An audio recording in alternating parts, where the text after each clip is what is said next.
Estamos de volta com o Jornal do Rio e começamos hoje o nosso jornal falando sobre a repercussão da entrevista dada aqui pelo prefeito Marcelo Crivella no último sábado, que trouxe notícias importantes para a cidade. Uma delas é, inclusive, sobre a recusa, né? Agora a prefeitura não vai mais investir nem dinheiro, nem pessoal em eventos que tenham ingresso pago, ou seja, em festas que são cobrados ingressos, o dinheiro público não vai chegar. A gente vai repercutir tudo isso agora com a reportagem da Camila Greco.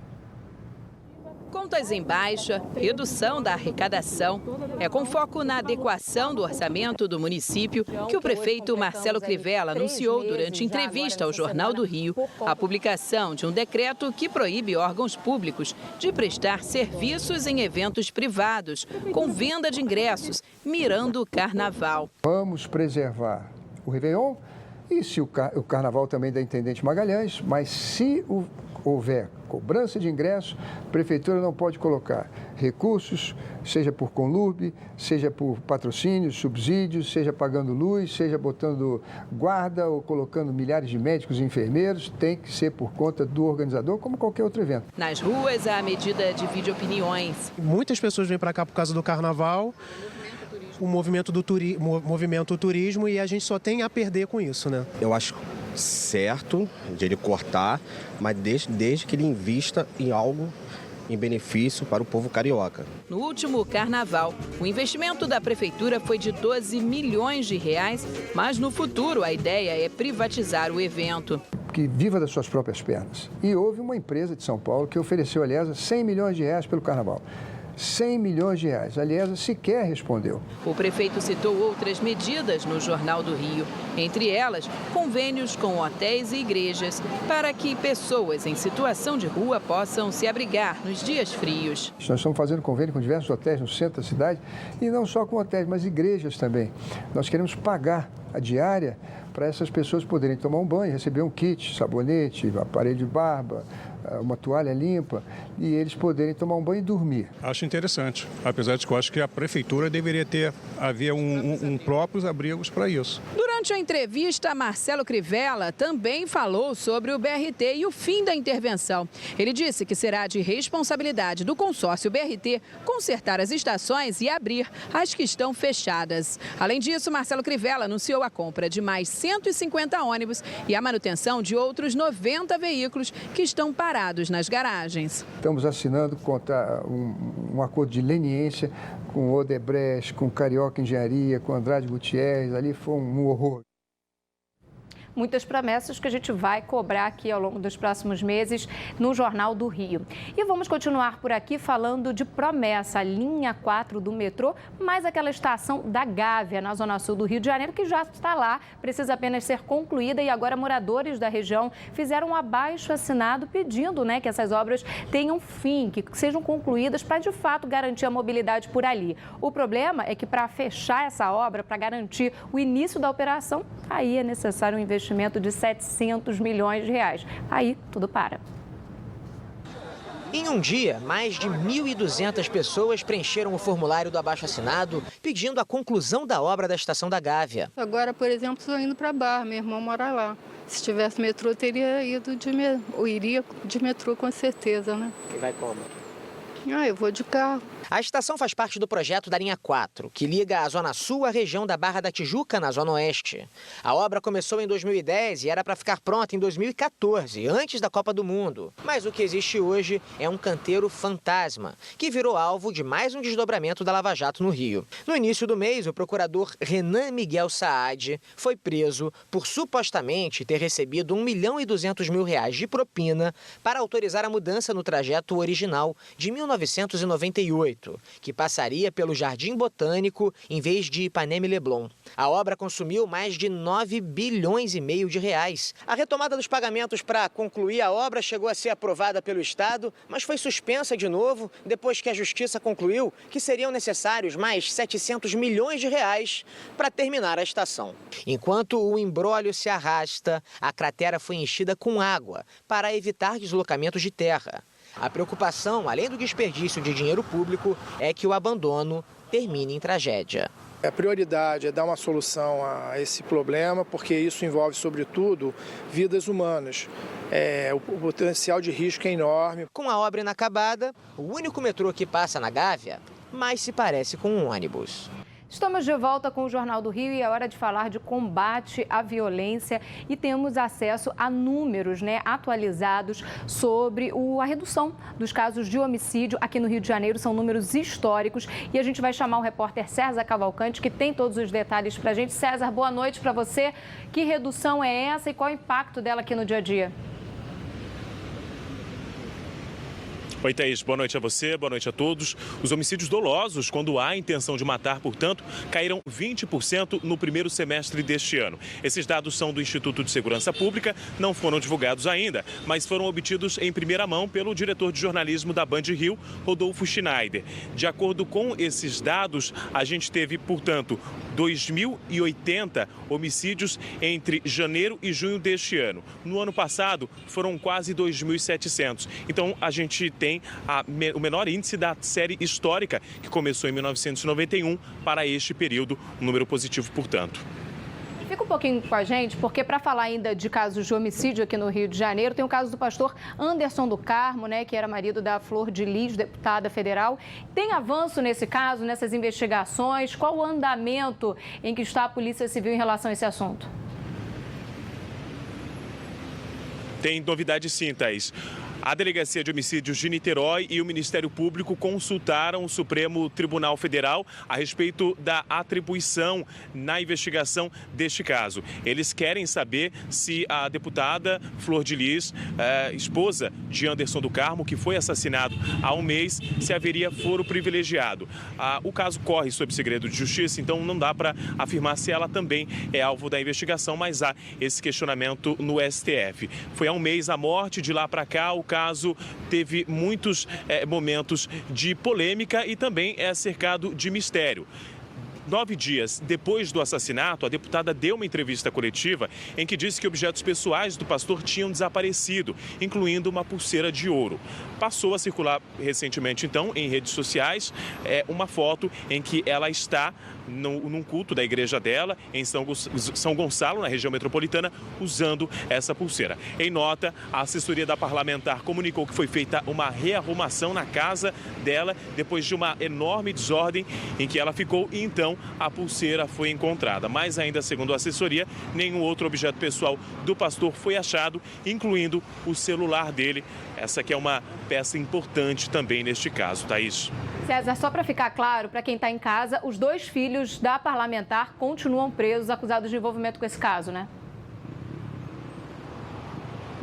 Exatamente, eles são suspeitos. A delegada já disse em diversos momentos que todas as pessoas que estavam na casa, o pastor Anderson foi assassinado na garagem, todas essas pessoas são ouvidas, portanto, mas não dá para detalhar se a própria deputada também é alvo da investigação. Os 2 filhos do casal, sim, um adotivo, um outro filho biológico de Flor de Lis, eles estão presos e são suspeitos desse crime, Thaís.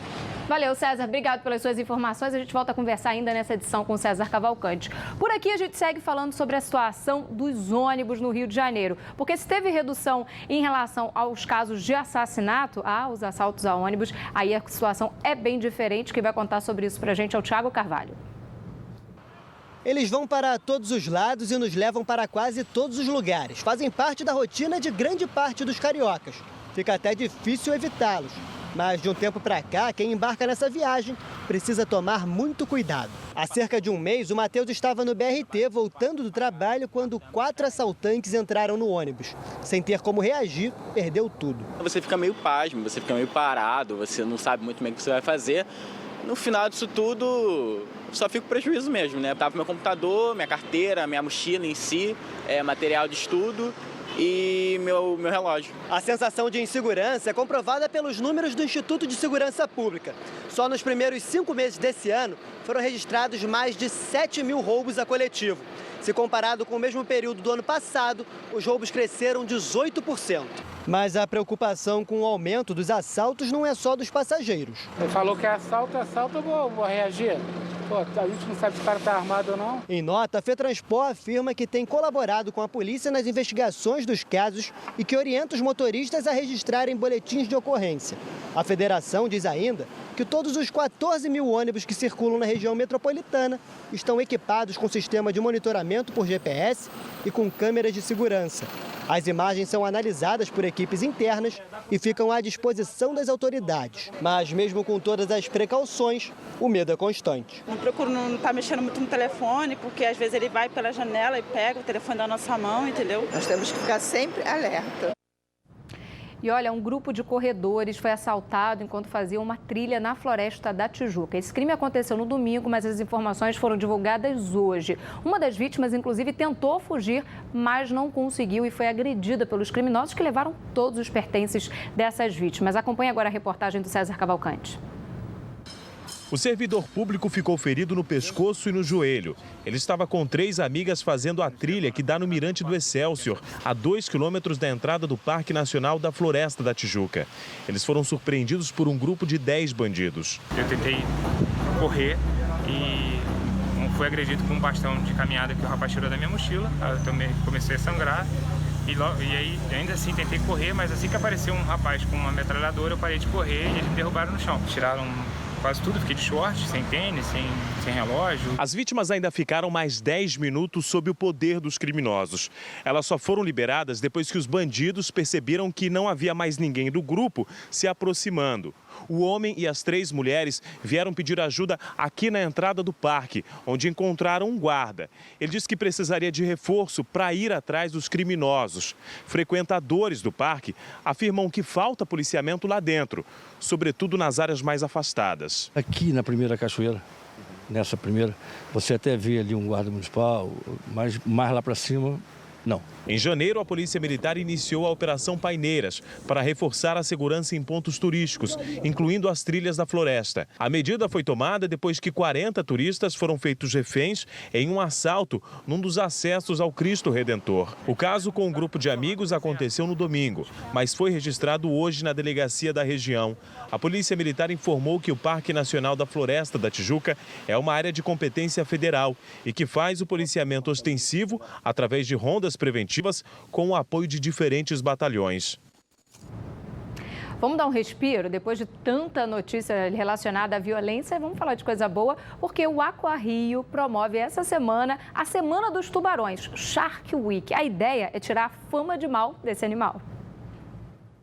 Eles têm entre 3 e 4 metros de comprimento e é quase impossível passarem despercebidos. Só de ouvir a palavra tubarão, muita gente se arrepia. Morro de medo, fico apavorada. Acho que ele vai atacar. Ao falar do peixe de esqueleto cartilaginoso, um dos maiores predadores do mundo, o que vem à mente é sempre aquela imagem terrível de uma boca cheia de dentes afiados. O tamanho e a aparência hostil contribuem para fazê-los parecer monstros dos mares. Mas este biólogo diz que os tubarões não representam perigo ao homem. Isso foi criado ao longo de muito tempo, com muitos filmes mostrando como o tubarão pode ser um animal carnívoro, como ele pode ser um animal que ataca qualquer pessoa, só que na verdade eles não fazem nada daquilo. E para reverter essa má fama, o AquaRio dedicou uma semana inteirinha aos tubarões, com programações especiais para o público, para explicar o comportamento desses animais, ajudando a desmitificá-lo e a estimular a conservação da espécie. A preocupação não é por acaso. Todos os anos, cerca de 100 milhões de tubarões são mortos no mundo. Segundo a União Internacional para a Conservação da Natureza e dos Recursos Naturais, 17 espécies de tubarões estão extintas e 58 foram avaliadas como criticamente ameaçadas em 2018. A Shark Week tem para mostrar para todo mundo que os tubarões são nossos amigos, é só respeitar, né? E a Shark Week tem para mostrar, além disso, a importância de dar manutenção e conservação dessas espécies, né, para a gente. Recomendação de economizar água em alguns municípios do Rio de Janeiro e vários bairros aqui da capital por conta da interrupção no fornecimento na próxima quinta-feira. A gente vai chamar o César Cavalcante para entender o motivo dessa interrupção. César, é uma manutenção preventiva? Explica um pouquinho e que regiões vão ser afetadas.